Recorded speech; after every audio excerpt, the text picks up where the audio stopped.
Tapi dengan nama. Dah. Walam yakul billah, dan tidak berkata oleh Allah langsung billah, ya. Tidak berkata oleh Allah Taala langsung billah. Kenapa? Ya Allah Taala berkata itu tidak langsung dengan menyebut Allah langsung, tapi pakai ismi. Kenapa pakai ismi? Itu pakai tawassul tuh, pakai nama, ya. Kenapa enggak langsung dengan zat? Ya. Ala wajhi tabarruk. Ya, ke atas jalan untuk tabarruk, ngambil berkah, ngalap berkah, cok berkah. Untuk mengambil berkah. Dah. Jadi kita boleh saja minta langsung kepada Allah, tapi juga boleh kita mengambil berkah melalui nama Allah. Sehingga jadi kalau ditanya, kan mengambil berkah langsung dengan zat Allah, kenapa pakai ngambil berkah dengan sifat atau nama-nama Allah Ta'ala? Karena boleh. Karena hukumnya boleh langsung mengambil berkah dengan zat, boleh mengambil berkah dengan perantaraan, tidak langsung kepada zatnya Allah Ta'ala. Jadi di sini dari bismillah itu dalil tawasul, ya, dalil Jadi kalau ada orang tanya sama Tengku, hanja tanya ziarah bak kubur, tanya tawasulnya hukum harum, pakon harum hukum tawasul.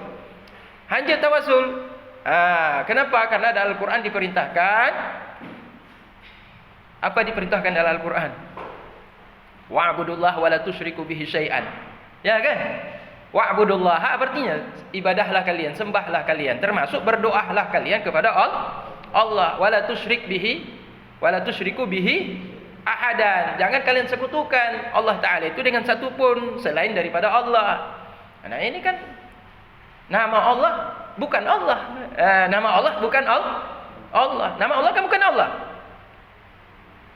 Nama dengan musamma sama kan? Al-ismu wal musamma enggak? Al-ismu wal musamma. Hakikat ismu memang wal musamma, tetapi al-ismu ghairul musamma. Hakikat isim kan musamma, tetapi al-ismu bukan musamma. Mislu ghairuhu. Sesuatu yang serupa dengan sesuatu, dia bukan sesuatu itu. Ya kan Tengku kan? Ya Tengku kan? Tengku mirip dengan Tengku Parmadi misal. Tapi Tengku tidak sama. Tengku miripnya dari sisi-sisi yang tertentu saja. Maka dibilang itu amrun nisbi. Amrun nisbi itu dari satu sisi dia serupa, tapi dari sisi yang lain dia itu berbeda. Amrun nisbi. Bahasa kita apa amrun nisbi itu? Relatif. Relatif kan? Tengku sama dengan saya kan? Sama-sama laki-laki kita kan? Sama. Tapi beda. Apa bedanya? Tengku lebih mancung, saya enggak terlalu mancung. Beda kan?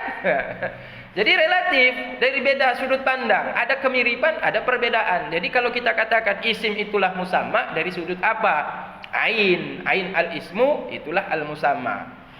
Tetapi yang dimaksud tetapi ketika melihat isim itu dari sudut pandang yang lain, al-ismu bukan musamma. Jadi menyebut kata bismillah tidak langsung mengucapkan kata billah itu ala wajhi tabarruk, ke atas jalan mengambil berkah, bi dzikri ismihi inda qaumin, dengan menyebut namanya Allah Taala inda qaumin, menurut pendapat suatu kaum.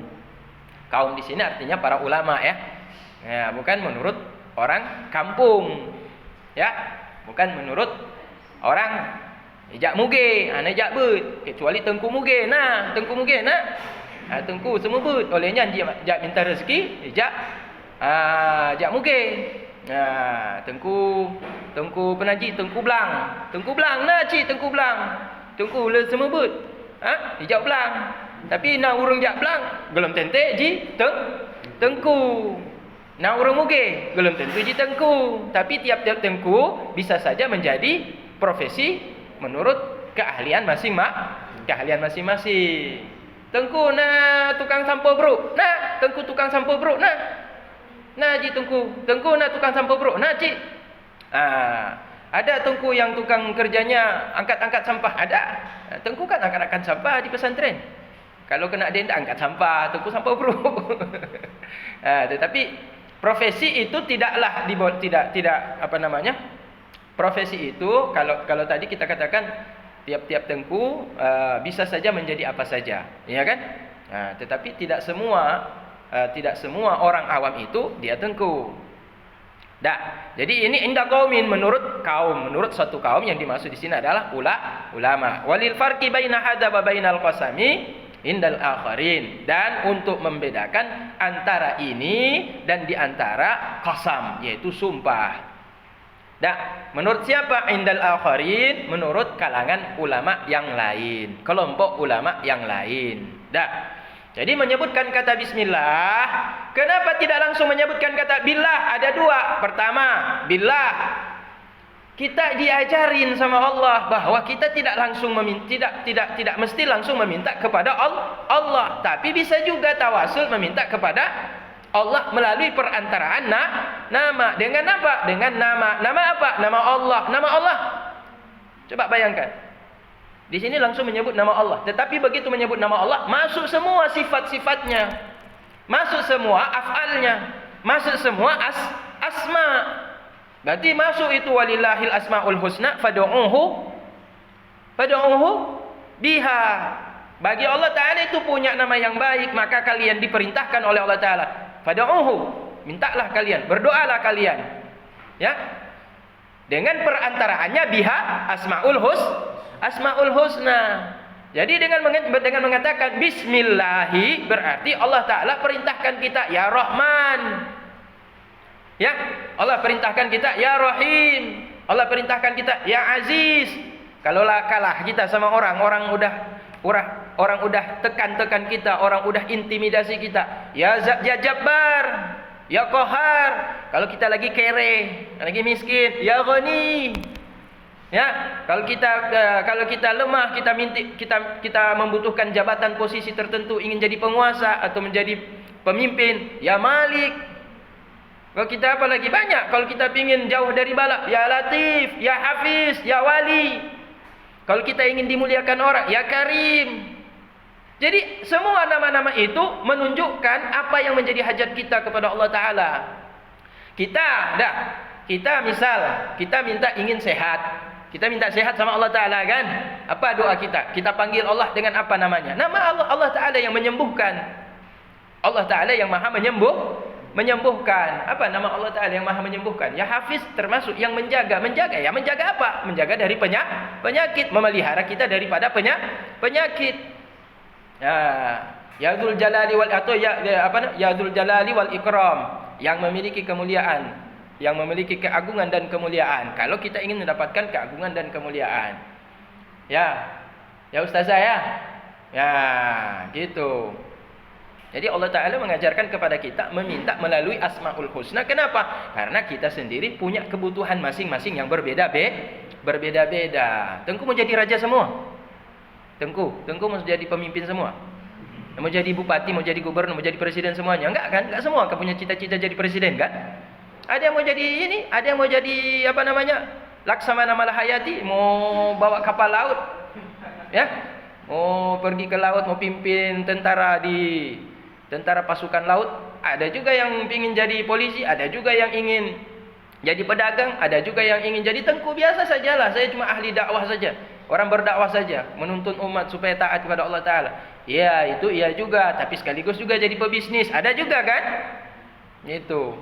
Jadi menurut kebutuhan, maka Allah Ta'ala memberikan jalan untuk meminta melalui, yaitu asmaul husna. Jadi dengan menyebut billah, itu berarti cuma satu, Allah saja. Ada dua makna Allah Ta'ala itu. Maknanya artinya meminta pertolongan dengan namanya Allah. Allah itu sendiri Ismul A'zam. Ada juga maksudnya meminta kepada zatnya langsung, tanpa melalui nama Allah Ta'ala tersebut. Tapi ada juga ketika disebutkan bismillah, maka pemahamannya ada dua. Pertama asmaul husna, yang kedua ya Ismul A'zam itu sendiri ismu zat. Ya, yaitu lafaz Allah. Jadi yang kedua, kenapa tidak langsung dibilang Billahirrahmanirrahim? Kenapa Bismillahirrahmanirrahim? Untuk bisa membedakan antara sumpah dan bukan sumpah. Tapi kalau dibaca Bismillahirrahmanirrahim, Alhamdulillah, pakau enggak ada ismi ya? Hana baca ismi. Oh, hana baca ismi. Kamu langsung juga Allah. Langsung Allah. Tapi nyan, apa makna billahi nyan? Apa sumpah? Dengan makna tadmin seperti yang dilikutnya. Ya kan? Apakah makna itu itu untuk sumpah? Kalau sumpah demi Allah Ar-Rahmanir Rahim. Jadi sumpah akhirnya. Jadi untuk membedakan itu tambah ismi. Wali annal isma huwal musamma indal ulama, dan karena sesungguhnya isim itulah musamma. Nama itulah orang yang dinamakan atau zat yang dinamakan menurut para alim ulama. Jadi menambahkan kata bismi dengan langsung menyebut billah itu sama, karena al ismu huwal musamma. Jadi boleh billah, boleh bismillah. Nah, tapi di dalam ayat tidak boleh kita kurangi. Ya, dalam ayat tidak boleh kita kurangi. Ya, sama seperti Tengku belajar ilmu nahu kan? Kan kita boleh menurut ilmu nahu Bismillahirrahmanirrahim. Kenapa Tengku Bismillahirrahmanirrahim? Kenapa Tengku baca Ar-Rahmana bukan Ar-Rahim, Ar-Rahmani bukan Ar-Rahimi? Bukan. Nah, karena dia ikut kepada muta'alaq daripada bismi, asta'inu. Ya, asta'inu. Asta'inu Bismillahirrahman. Aku mohon pertolongan dengan Allah. Akan kepada siapa aku minta pertolongan? Ar-Rahman. Jadi maf'ul. Ar-Rahimah na'at. Jadi baca apa? Mansub. Iya, secara nahwu bisa Tengku baca. Tapi kalau baca ayat, niatkan itu ayat Al-Quran, haram. Karena itu merubah apa? Merubah qiraat. Karena dia ada qiraatnya Al-Quran itu. Ya Ibu ya? Oh Ibu. Itu mentang-mentang ngaji nahu sampai di sana baca ayatnya udah enggak baca kasrah dua-dua, udah dibaca fathah dua-dua. Ya. Ya itu boleh dibaca Bismillahirrahmanirrahim. Kenapa Ar-Rahmanur Rahim? Itu ada takdir lagi. Nah, kalian baca sendirilah, ya kan? Dalam syarah Awamil itu dijelaskan kan? Dalam kitab syarah Awamil. Wali istisfa'il qulubi minal alaiki, dan untuk membersihkan hati dari sekalian alaik. Alaqah, hubungan-hubungan dengan selain Allah Ta'ala, kaitan-kaitan atau hubungan-hubungan, ikatan-ikatan yang menyangkut di dalam hati. Hati itu harus dibersihkan. Jangan ada ikatan dengan selain Allah gitu. Kita harus hanya kaitannya kepada Allah. Jangan ada kaitan kepada selain Allah. Maka untuk membersihkannya itu, maka disebutlah dengan kata-kata bismillah dan tidak menyebut langsung dengan kata-kata billah. Wali istikhlasil asrari anil awaiki inda ahlil irfan. Istikhlas itu sama dengan ikhlas. Cuma ini ada tambah alif sinta, berarti talabus syai', ya, menuntut untuk ikhlas, yaitu mengikhlaskan atau menjernihkan asrar, rahasia-rahasia, yaitu hati kita, ya, tempat adanya rahasia yang Allah berikan ke dalam hati kita. Itu disebut asrar. Yaitu bahasa kalau dalam ilmu tarekat disebut sir. Yaitu sir. Ya kan Teguh, kalau ada zikir kan ada zikir. Nah, letaknya di mana zikirnya? Bukan di kalbu. Tapi di sir. Letaknya sir itu. Tengku lihat nanti itu. Ya, di kaifiyat tarekat. Kaifiyat apa namanya? Kaifiyat zikir tarekat Naqsyabandi. Anil awaiki, dari segala yang menyibukkan. Inda ahlil irfan, menurut ahli ma'rifah. Menurut ahli ilmu ma'rifah, orang yang mengerti tentang ilmu tauhid tentang Allah Ta'ala. Jadi tujuannya di samping untuk hal yang sudah disebutkan alasan yang di belakang, di samping itu juga untuk membersihkan hati daripada hubungan dengan selain Allah, dan juga untuk memurnikan bagian sir agar jangan sibuk dengan segala yang menyibukkan menurut ahli irfan. Liyakuna wuruda qaulillahi ala qalbin munaqayin wa sirrin musaffayin, agar adalah wurud qaulihi Allahi, agar bahwa adalah bermula wurud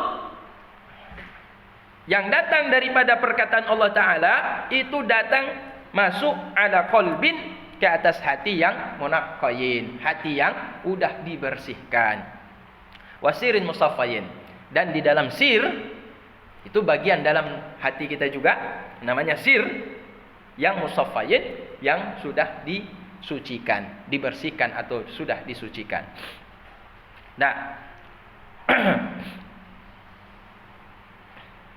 Jadi kalau seandainya kita baca bismillah, berarti itu tujuannya adalah untuk mensucikan hati, agar tidak lagi dikotori dengan selain Allah Ta'ala. Dan supaya ketika kita menyebut bismillah, maka hati kita mampu menerima urut sesuatu yang datang dari Allah Ta'ala, yaitu limpahan karunia, ya, hidayah, petunjuk, ilmu, ilham, ya, dari Allah Ta'ala ke atas hati yang sudah dibersihkan dan sir yang sudah disucikan. Nah, ya, karena kalau kita katakan bismillah, kan al-ismu huwal musamma, berarti bukan selain Allah, ya, bukan selain Allah Ta'ala. Jadi kita minta pertolongan bukan kepada selain Allah Ta'ala, otomatis berarti hati kita bersih daripada selain Allah Ta'ala. Wa qaumun inda dzikri hadhil ayati yatadakkaruna minal birruhu, dan suatu kaum ketika menyebut ini ayat, mereka mengingat daripada kalimat ba pada bismillah, mereka ingat akan birruhu, kebaikannya Allah Ta'ala, bi auliyaihi, terhadap para wali-walinya Allah Ta'ala. Jadi ketika kita mengatakan ba, apa mana ba? Ba bismillah, apa mana bi? Tadmin. Selain itu ba di situ bukan ba qasam. Yang selain itu apa lagi? Ba di situ mengandung makna birruhu, kebaikannya Allah Ta'ala. Jadi di situ ada simbol yang dipahami dari kata ba, diambil faham orang memahami birruhu Allah Ta'ala. Artinya aku mohon pertolongan dengan kebaikan-kebaikan daripada Allah Ta'ala. Terhadap siapa? Auliyaihi, kekasih-kekasihnya Allah Ta'ala, para wali-walinya Allah Ta'ala. Kemudian ba pada bismi, wa minas sin, dan daripada sin pada bismi, ya. Sirruhu, ya, rahasia padanya Allah Ta'ala, ma'asfiyaihi, beserta para kekasih-kekasihnya. Asfiya, orang-orang yang suci, orang-orang yang sufi, orang-orang yang bersih. Asfiya, sufi. Wa minal mim, dan daripada kata mim, bismi, yang terakhir kata ismi itu adalah mim. Mereka mengingat daripada kata mim, akan apa mereka ingat? Minnatahu atau mannatahu, manatnya Allah Ta'ala atau minnahnya Allah Ta'ala, anugerah karunia daripada Allah Ta'ala, anugerah nikmat karunia yang Allah telah berikan kepada ala ahli wilayatihi, ke atas ahli wilayahnya Allah Ta'ala. Ahli wilayah berarti para auliyanya juga, para auliyanya Allah Ta'ala. Kenapa penekanannya kepada para aulia, kepada para ahli sufi? Karena mereka lah yang mendapatkan ilmu rahasia tersebut. Jadi dengan melihat kepada kata bi akan terlihat, ya, langsung tertasawur, langsung difahami bahwa kita memuji Allah karena Allah Ta'ala memberikan kebaikannya kepada para aulianya. Kita nggak dapat, kita ada sedikit. Kita nggak dapat seperti yang didapat oleh para aulia. Faya'lamuna annahum bibirrihi arafu sirrahu, maka mereka mengetahui akan bahwa sesungguhnya mereka dengan berkah birrihi, kebaikan Allah Ta'ala, arafu sirrahu, mereka bisa mengetahui akan sirnya Allah Ta'ala, rahasia, ya, pada diri Allah Ta'ala. Jadi kita bisa mengetahui rahasia Allah Ta'ala dari siapa? Dari siapa? Dari gure.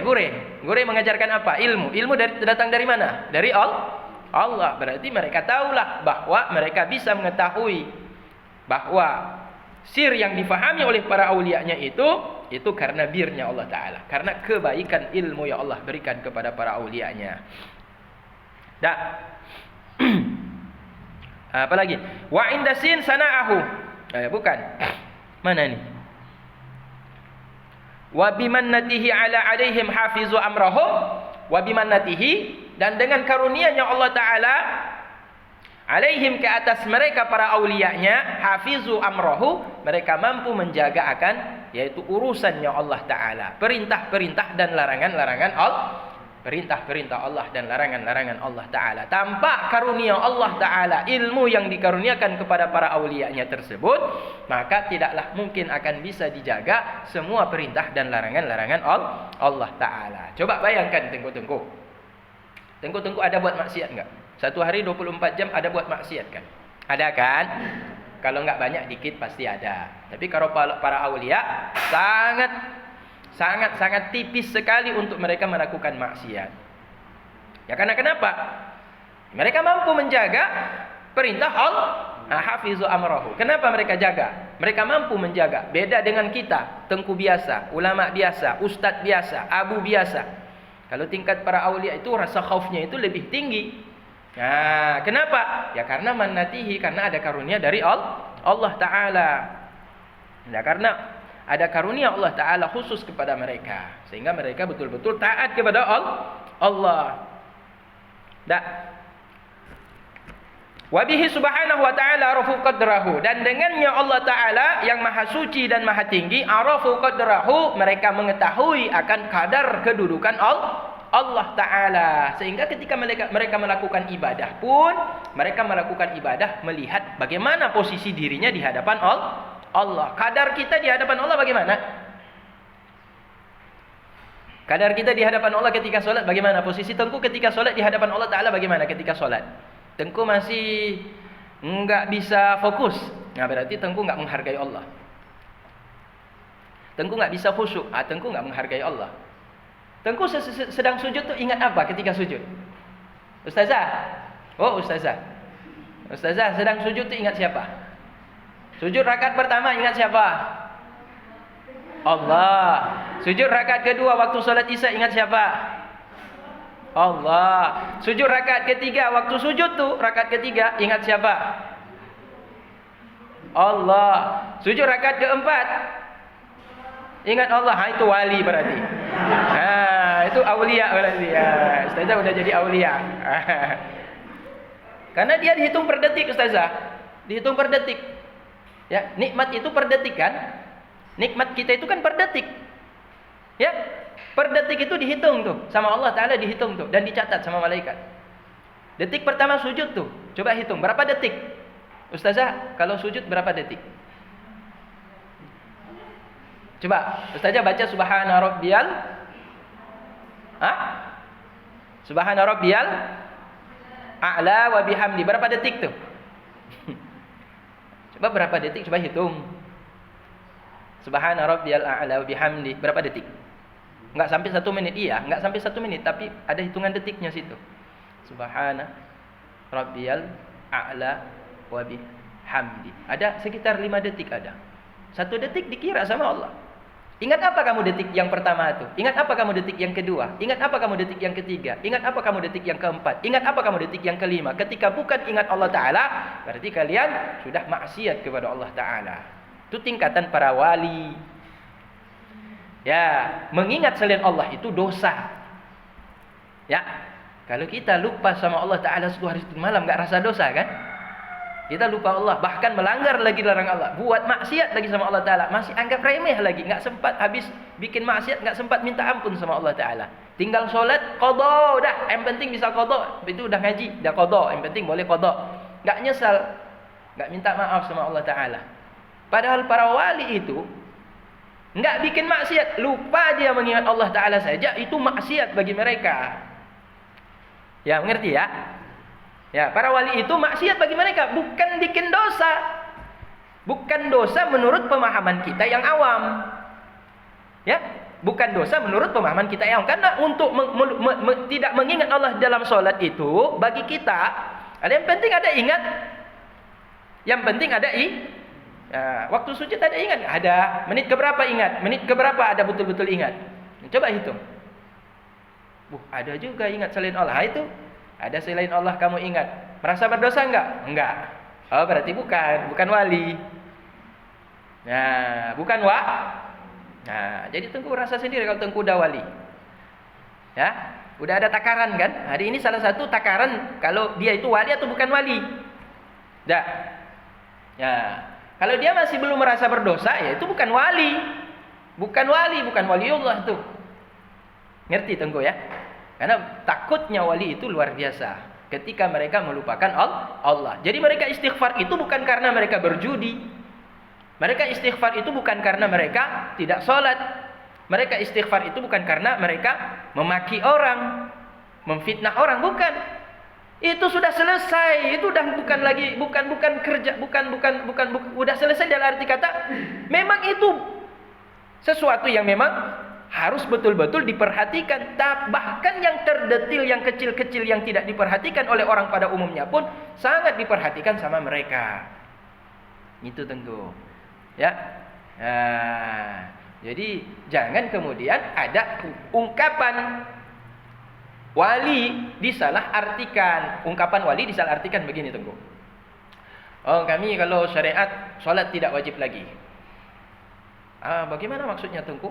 Tengku kok bisa mengatakan solat 5 waktu tidak wajib? Bagi kami solat itu bukan kewajiban. Jadi apa? Solat itu seperti udara bagi kami. Ya? Tengku. Udara bagi Tengku apa? Apa guna udara untuk Tengku? Bernafas kan? Kalau Tengku enggak bernafas bagaimana Tengku? Mati. Mati kan? Berarti udara itu apa? Apa Tengku wajib hirup udara? Kalau enggak saya hirup udara mati saya. Berarti saya wajib hirup udara. Jadi kerja keluar. Begitu saya bangun tidur, pokoknya wajib saya hirup udara. Enggak, Tengku enggak hirup pun memang sudah bekerja sendiri itu. Organ tubuh itu sudah bekerja sendiri.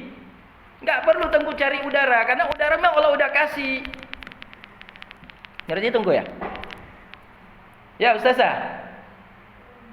Jadi solat itu bukan kewajiban tapi kebutuhan. Ngerti? Sehingga kemudian muncul ungkapan kata-kata solat hanya wajib kamu. Jadi bukan pemahaman bukan solat tidak wajib, tapi justru sebaliknya lebih daripada Kenapa? Karena bukan lagi kewajiban, udah kebutuhan. Kalau kami enggak solat mati kami. Ngerti Tengku ya? Saya kalau solat mati saya. Lebih bagus saya mati kalau enggak solat. Ngerti Ustaz saya? Gitu Ustaz. Kalau saya enggak nikah mati aja saya. Kalau saya enggak nikah sama dia mati saya. Lebih bagus saya mati saya. Dikasih calon istri yang lain, saya enggak dengan dia. Kalau bukan dengan dia mati saya lebih bagus.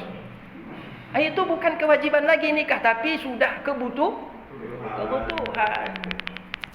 Gitu. Jadi begitulah anggapan sebagian orang kadang salah mengartikan atau mungkin orang yang mengungkapkan itu salah juga dalam mengungkapkan. Ada dua kemungkinan. Jadi ada dua kemungkinan. Kalau muncul dari seorang wali tidak mungkin kata-kata itu muncul untuk menghina syariat. Ngerti? Tidak mungkin kata-kata itu muncul kalau betul-betul dari seorang wali tujuannya adalah untuk menghina syariat. Gitu. Sebab ungkapan-ungkapan orang-orang wali itu jangan kemudian kita mengartikan menurut pemahaman kita kan, tapi kita tanya apa maksud Tengku, apa maksud Syekh, baru nanti akan dijabarkan. Oh itu bahasa-bahasa perasaan dia, bahasa perasaan. Ngerti Ustaz saya? Bahasa perasaan ya, bahasa perasaan. Jadi kalau wali mengatakan ada dua. Yang pertama, kalau ada wali butulan, ada wali gadungan oplosan. Wali oplosan. Wali gadungan ketika dia mengatakan, kami yang penting mengamalkan ilmu Ilmu batin. Dah selesai. Ya udah, yang zahir enggak perlu lagi. Yang zahir enggak perlu lagi, itu perlu ditanya dulu. Makna yang zahir tidak perlu lagi bagaimana? Berarti enggak salat lagi, enggak haji lagi, enggak puasa lagi, enggak zakat. Iya, enggak. Yang penting kami hubungan dengan Allah. Hubungan dengan Allah. Tidak lupa mengingat Allah Ta'ala. Dalam keadaan bagaimanapun. Salat enggak ada lagi, enggak lagi. Betul-betul enggak kerjakan salat, enggak ada lagi kami kerjakan salat. Ya udah, itu gadungan namanya. Wali oplosan namanya itu. Tapi kalau seandainya wali yang sebenarnya, ungkapan itu hanya sekedar ungkapan. Ngerti Tengku Ngerti Ustaz saya? Itu hanya sekedar ungkapan. Jadi kalau ada orang, dan Tengku nanti pulang ke masyarakat itu akan terdengar kata-kata seperti itu. Oh, ini ada wali, kemudian dia mengatakan tidak lagi wajib syariat. Oh, haram hukumnya. Berarti kafir dia karena tidak melaksanakan perintah Allah. Karena sholat itu tiang agama. Bagaimana pula dia mengatakan tidak wajib mengerjakan sholat? Nah, tunggu dulu. Makanya in ja'akum fasikun binaba fatabayyanu. Kalau datang orang-orang yang memberikan kabar berita yang kemudian kita salah sampai menghukum seseorang itu dengan hujatan kafir, maka jangan kemudian kita langsung mengambil kesimpulan, tapi kita datangi dan kita tanya, apa maksudnya? Nah, kita dengar apa penjelasannya. Oh, kalau penjelasannya betul-betul memang enggak wajib lagi, yang penting kami hubungan kami batin dengan Allah Ta'ala. Ya udah, kafir tuh. Karena kenapa? Orang yang mengingkari kewajiban sholat, jangankan 5 waktu, 1 waktu saja itu tidak diwajibkan oleh Allah Ta'ala kepada dirinya, dan orang lain diajarkan juga demikian, maka dia itu kafir, keluar dari Islam, murtad namanya. Tapi kalau kita tanya lagi, apa maksud Tengku mengatakan kami yang penting hubungan dengan Allah Ta'ala, sholat itu bukan lagi menjadi kewajiban, apa maknanya itu? Oh, sholat itu bukan kewajiban dalam arti kata itu lebih dari wajib. Lebih dari wajib. Kenapa? Itu bukan kewajiban. Kewajiban itu terpaksa. Ya. Kenapa Tengku datang ke sini? Terpaksa. Kalau enggak dapat nilai. Berarti Tengku mengatakan ini masih kewajiban. Tapi kenapa Tengku datang ke sini? Kebutuhan. Saya datang ke sini ngaji, saya butuh ilmu. Saya memang ingin belajar. Saya datang jauh-jauh untuk apa datang ke sini kalau saya cuma nongkrong di rangkang saja. Saya mengajar bisa, saya alim bisa, tapi saya ingin share juga ilmu dengan guru-guru yang lain. Jadi saya butuh. Jadi Tengku datang ke sini apa? Kebutuhan. Apa beda kebutuhan dengan kewajiban? Kewajiban rasanya terpaksa. Kan gitu. Kalau kebutuhan enggak terpaksa, kita yang butuh. Sama seperti Tengku butuh udara. Tengku dipaksa enggak hirup udara? Kalau kamu enggak hirup, saya tembak kamu. Oh iya, saya hirup. Enggak ada. Tengku butuh memang udara. Enggak dipaksa pun. Saya memang minta udara ini. Allah udah kasih, tinggal saya proses dengan. Kalau saya enggak mau udara, ya udah saya pakai masker, saya tutup mulut. Ya, maskernya double lagi. Enggak ada ventilasi sedikit pun, celah-celah masuk ke dalam lubang hidung saya udara tuh. Itu bunuh diri namanya tuh Tengku. Enggak mau bernafas. Ya Tengku ya. Jadi itu pemahamannya. Jangan kemudian langsung kita mengambil kesimpulan, tapi kita harus memastikan dulu apa maksud dibalik kata-kata para ahli, para aulia. Nah, ya Tengku ya. Cuma itulah, kalau seandainya terjadi pendapat-pendapat yang berbeda dalam pemahaman ungkapan-ungkapan para ahli tasawuf, maka itu kita yang menuntut ilmu jangan sampai kemudian menyebar fitnah atau menyebar pemahaman yang kemudian salah persepsi masyarakat. Kita pastikan dulu. Kita harus memastikan dulu. Mana tahu dari kalian ini ada yang jadi wali kan? Ya kita nggak tahu 20 tahun ke depan sudah ada yang jadi wali. Ya waliden pasti. Waliden kan pasti kan? Tapi wali Allah itu kan belum tentu kita jadi wali Allah. Mana tahu ada. Nanti salah satu di antara kalian sudah ada mengatakan bahwa sholat tidak wajib, puasa tidak wajib. Yang penting hubungan kita, hati kita dengan Allah dekat. Rabitah kita dengan Allah Ta'ala. Tawajuh kita dengan Allah Ta'ala. Sholat tidak wajib. Itu jangan langsung. Oh itu nyang ngonlan wati buddha ya darusalam pakul lagi nyampe kahaba. Tak mungkin lagi nyan. Kujak leh. Jak satu merumpuk ngaji. Hai ngon. Ika aku dengar kahaba mau dia lagi nyo. Pemakna aja. Ai itu anak but buat Tengku Irfan. Waktu Tengku Irfan tu but kan anak tamu kan yang surah anak mesti merah no. Jadi dong pesesak cik lon. Yang kenya kujak keno karena aku dengar dari gore mesti tanya tabayun deh. Ku masuk ro. Yang kebutuhan, yang bahasa butuh kamu, maka akun kewajiban. Solat itu tidak wajib. Bukan kewajiban solat, kebutuhan. Bagi mereka yang tidak mendalami ilmu tauhid dan ilmu tasawuf, itu kewajiban. Bagi kami bukan lagi kewajiban. Lebih dari kewajiban, kebutuhan. Oh, menyumenat. Nyan, makam aulia. Ya ke makam aulia. Tapi menyo aulia mengaku aulia nyan kon wali. Ya kali bukan. Oh nyo mana long ke wali berarti ke wali lo no wali ya. Wali Allah. Be. Tanya wali hanya mengaku wali ya. Apakah boleh wali mengaku wali?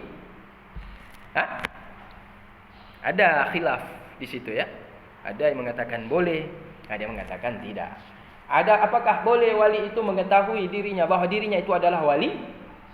Ada yang mengatakan boleh, ada yang mengatakan tidak boleh. Tidak mungkin wali mengetahui dirinya wali. Ada juga mengatakan boleh wali mengetahui dirinya wali dan mengumumkan bahwa dia wali, boleh. Jadi itu ada perdebatan, ada beda pendapat juga di kalangan para ahli tauhid atau para ahli tasawuf. Lihat tunggu ya. Maka kadang-kadang masyarakat ini ikut-ikutan karena ada satu tokoh, ada alim, kemudian dia menghukum misalkan, ya bahwa itu sudah keluar dari jalur syariat. Tapi sebenarnya dia tidak tabayun, ya kan? Tabayun dulu. Apa tabayun? Dan kemudian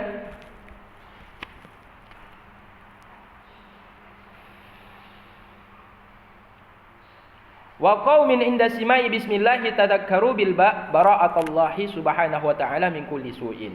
Dan suatu kaum ketika mendengar bismillah tadakkaru, teringatlah mereka dengan akan bara'atallahi, lepasnya Allah yang maha suci dan tinggi dari segala kejahatan. Tidak mungkin Allah Ta'ala itu jahat.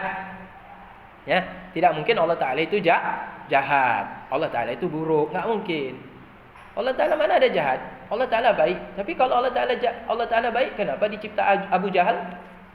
Kenapa dicipta Firaun? Kenapa dicipta Namrud? Ya, kenapa dicipta orang kafir? Kenapa enggak dijadikan semua orang mukmin saja? Kenapa orang mukmin dijadikan orang-orang sebagian dibiarkan sama Allah Ta'ala menjadi kriminal, menjadi orang ahli maksiat? Kenapa enggak semua dijadikan Allah Ta'ala orang muslim, mukmin yang taat kepada Allah Ta'ala? Tapi Allah Ta'ala ciptakan juga, Allah biarkan juga ada orang kafir, ada orang maksiat. Ya, kenapa? Berarti Allah Ta'ala juga menciptakan kejahatan. Kalau Allah menciptakan kejahatan, berarti sebagian perbuatan Allah Ta'ala jahat. Berarti Allah Ta'ala itu jahat. Ini yang bahaya nih. Ini pemahaman yang bahaya. Makanya dengan menyebut kata billah, dengan menyebut kata bismillah, bara'atullah Ta'ala subhanahu wa ta'ala an kulli syarrin, dari segala syar, kejahatan dan keburukan. Jadi tidak ada Allah Ta'ala itu jahat. Nah, tidak ada Allah Ta'ala itu jahat. Sekarang begini Tengku ya. Coba Tengku bayangkan. Ada Musa, ada Fir'aun. Ada Musa, ada Fir'aun. Apakah Allah Ta'ala menghendaki Fir'aun itu kafir? Apakah Allah Ta'ala menghendaki Fir'aun itu durhaka kepada Allah Ta'ala? Pertanyaannya Tengku. Coba dijawab. Apakah Allah menghendaki Fir'aun itu kafir? Apakah Allah Ta'ala menghendaki Fir'aun itu menentang Nabi Musa? Allah kehendaki tidak?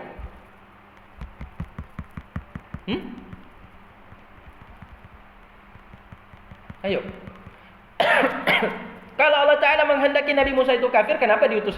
Kalau Allah Ta'ala menghendaki Fir'aun itu kafir, Allah Ta'ala menghendaki Fir'aun itu durhaka kepada Allah Ta'ala, kenapa diutus Nabi Musa? Biarin aja. Nggak usah utus Nabi Musa, biarin aja. Biarin aja Nabi Musa itu kafir, dia mengaku-ngaku dia Tuhan, dia nggak percaya sama Allah Ta'ala. Tapi Allah Ta'ala menghendaki Allah Ta'ala menghendaki Fir'aun itu beriman kepada Allah. Makanya Allah Ta'ala utus Nabi Musa dengan Nabi Harun alaihi wassalam. Tujuannya apa? Mengajak.